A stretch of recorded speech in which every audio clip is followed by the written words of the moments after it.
بسم اللہ الرحمن الرحیم۔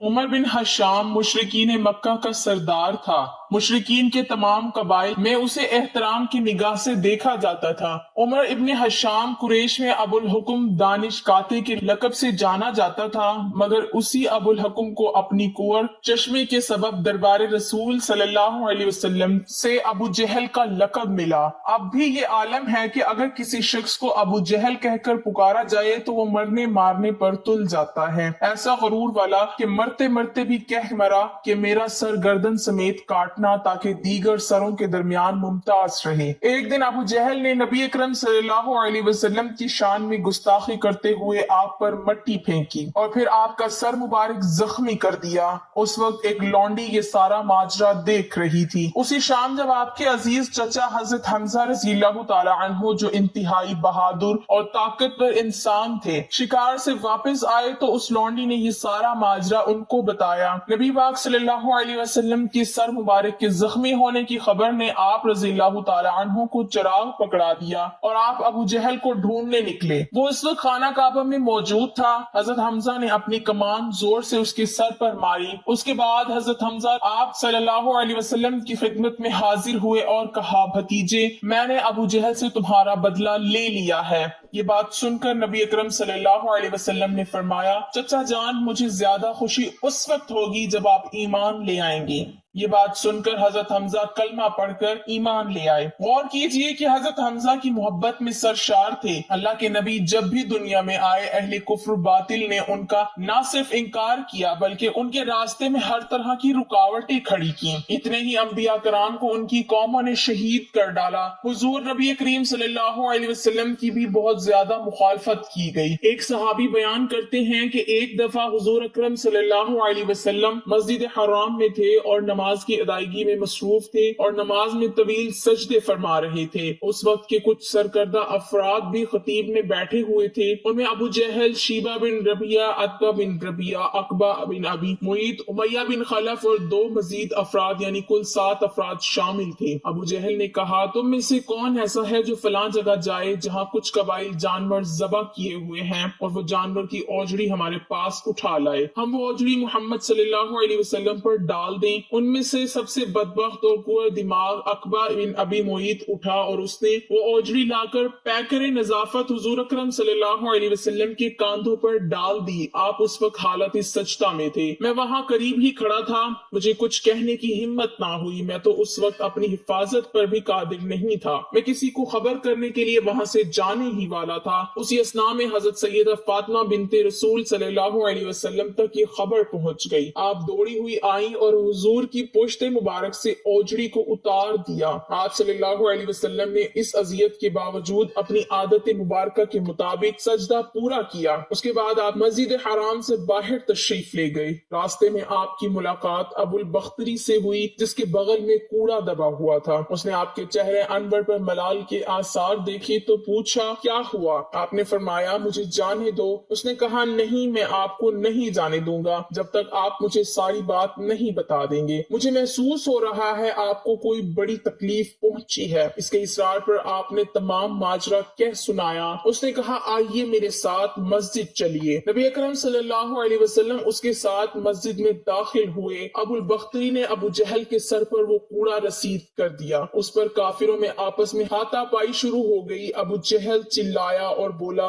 تمہاری آپس کی ہاتھا پائی میں محمد کا فائدہ ہو رہا ہے، یہ تو چاہتے ہی یہی ہیں کہ ہمارے درمیان مخالفت پیدا ہو جائے اور ان کے ساتھی محفوظ رہیں۔ اللہ رب العزت نے ابو جہل کو غزوہ بدر میں نشان عبرت بنا دیا۔ جب وہ سردار بن کر آیا، جس لشکر میں 1000 بہادروں کا لشکر تیار کیا گیا جس کا سپہ سالار عتبہ بن ربی تھا، اس فوج میں 600 افراد زرہ پوش تھے، 100 سواروں کا ایک رسالہ تھا، یہ اسلحہ بند شتر سوار تھے، ہتھیاروں سے گھڑ سواروں کی تعداد 200 تھی اور ہتھیاروں سے لیس پیدا فوج کی تعداد 100 تھی۔ کھانے پینے کی وافر چیزیں ساتھ لی گئیں۔ قریش میں سے عتبہ بن ربیع، حارث بن عامر، نصر بن حارث، ابو جہل، امیہ بن خلف باری باری روزانہ 10 اونٹ ذبح کرتے اور اپنے ساتھیوں کی ضیافت کرتے۔ دل بہلانے کا ساز و سامان ہمراہ تھا۔ اہل قریش کا یہ لشکر مدینہ کی طرف روانہ ہونے کے لیے تیار ہوا تاکہ قافلے کو مسلمانوں سے بچا کر لایا جا سکے، ان سے دو ہاتھ ہو جائیں اور انہیں سبق بھی سکھایا جائے۔ فوج کی روانگی کے وقت دشمنان اسلام نے، جن میں ابو جہل بھی تھا،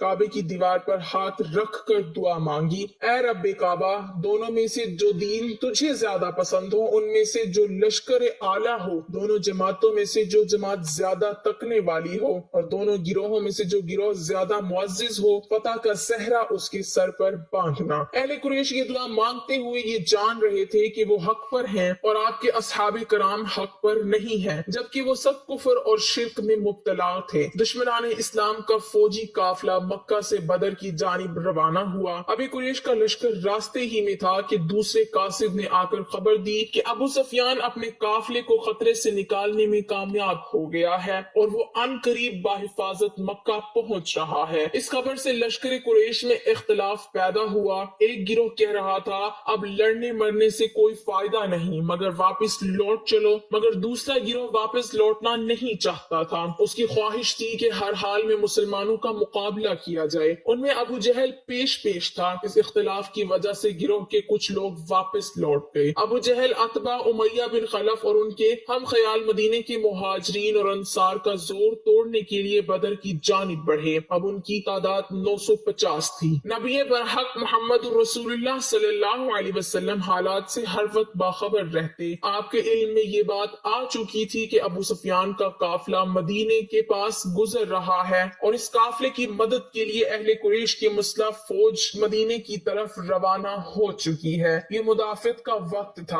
اپنا دفاع کرنا تھا، مدینے کے لوگوں کی جان، مال، عزت، آبرو کی حفاظت کرنی تھی۔ لہٰذا آپ نے مہاجرین اور انصار کو جمع کیا اور ان کے سامنے صورتحال رکھی کہ ایک طرف اہل قریش کا تجارتی قافلہ ہے جس کے پاس کروڑوں روپے کا مال و اسباب ہے، جو مدینے کے راستے مکہ کی جانب جا رہا ہے، اور دوسری طرف دشمنان اسلام کی فوج جنوبی راستے سے مدینے کی طرف پیش قدمی کر رہی ہے۔ آپ نے انصار و مہاجرین سے مشورتاً پوچھا کہ اس صورتحال میں ہمیں کس طرف نمٹنا چاہیے۔ ایک گروہ کی رائے تھی کہ قافلے کے ساتھ کم لوگ ہیں، مال و اسباب و زر کثیر ہے، اس پر حلا بول دیا جائے اور ان کا تجارتی مال و اسباب لوٹ لیا جائے۔ دوسری کا خیال تھا کہ دشمنان اسلام کی فوج چٹک کر لی جائے، ان کا زوم ہمیشہ کے لیے خاک میں ملا دیا جائے اور اس فتنے کو جڑ سے اکھاڑ کر پھینک دیا جائے۔ آپ صلی اللہ علیہ وسلم کی بصیرت کا بھی یہی فیصلہ تھا کہ اہل مکہ کے کافروں اور مشرکوں سے جنگ کر کے ان کی طاقت توڑ دی جائے، اور سب سے بڑی اور اہم بات یہ تھی کہ اللہ تعالیٰ کی بھی یہی رائے تھی کہ حق کو حق کے ساتھ ثابت کیا جائے اور کفر و شرک کو جڑ سے کاٹ کر پھینک دیا جائے تاکہ حق کی حقانیت ظاہر ہو اور باطل کے ساتھ ثابت ہو جائے۔ لہٰذا اللہ اور اللہ کی رسول صلی اللہ علیہ وسلم کے حتمی فیصلے اور دوسری گروہوں کے خیال کے مطابق اپنا دفاع کرنے کے لیے لگ بھگ 300 مجاہدین کی فوج ترتیب دی گئی۔ ان میں سے صرف 2 کے پاس گھوڑے تھے، کل 70 اونٹ تھے جن پر 300 مجاہدین باری باری سوار ہوتے۔ نبی صلی اللہ علیہ وسلم نے بذات خود اس فوج کی قیادت فرمائی۔ آپ صلی اللہ علیہ وسلم نے اپنے جانثاروں کے ہمراہ رمضان کی 16 تاریخ کو مدینہ منورہ سے بدر کی جانب کوچ فرمایا۔ ہجرت کے دوسرے سال کا یہ اہم ترین واقعہ ہے۔ دشمن آپ صلی اللہ علیہ وسلم سے پہلے وہاں پہنچ چکا تھا۔ اس نے جگہ جگہ پڑاؤ ڈالا جو جنگی نقطہ نظر سے زیادہ اہم تھی، جہاں پانی کے کنویں تھے۔ اس لیے آپ صلی اللہ علیہ وسلم نے کنووں کے شمال مشرقی سمت میں ایک اونچے ٹیلے پر قیام فرمایا۔ جہاں بازوں نے وہاں ایک جھونپڑی سائبان بنا دی تاکہ آپ صلی اللہ علیہ وسلم بحیثیت سپہ سالار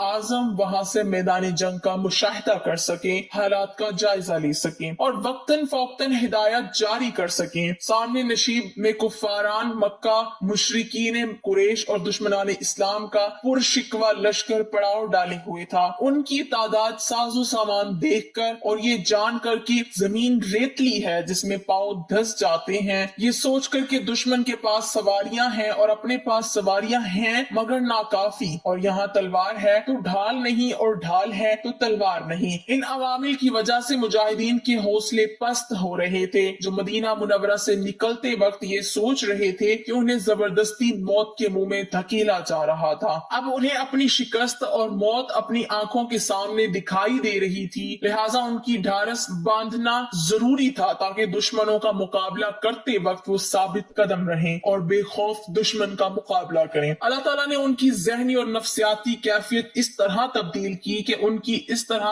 اعانت فرمائی کہ اول رات میں بارش ہوئی، اس سے فائدہ یہ ہوا کہ تمام مجاہدین نہایت خوش ہوئے، جس سے وہ چست چاقو چوبند ہوئے۔ تھکن اور خوف کی وجہ سے ان پر جو سستی طاری تھی وہ دھل گئی۔ بارش سے دوسرا فائدہ یہ ہوا کہ پانی کی قلت دور ہوئی۔ مجاہدین نے چھوٹے چھوٹے حوض بنا کر بارش کا پانی جمع کر لیا تاکہ بوقت ضرورت کام آئے۔ بارش سے تیسرا فائدہ یہ ہوا کہ ان کے پیروں کے نیچے کی ریت جم گئی، جس سے ریت میں پاؤں دھسنے کا خوف ان کے دلوں سے جاتا رہا۔ بارش سے چوتھا فائدہ یہ ہوا کہ دشمن نشیبی علاقے میں تھا، اس لیے وہاں کیچڑ ہو گئی، جس سے ان کے سواروں سے پاؤں زمین میں جم نہیں پا رہے تھے۔ بارش سے پانچواں فائدہ یہ ہوا کہ مجاہدین رات میں بے خوف ہو کر سوئے اور صبح جب نیند سے بیدار ہوئے تب ان کے قلوب پر سکون طاری تھا۔ بارش نے انہیں قلب کا اطمینان بخشا۔ اس کیفیت کی وجہ سے ان کے دلوں میں دشمنوں کا خوف جاتا رہا۔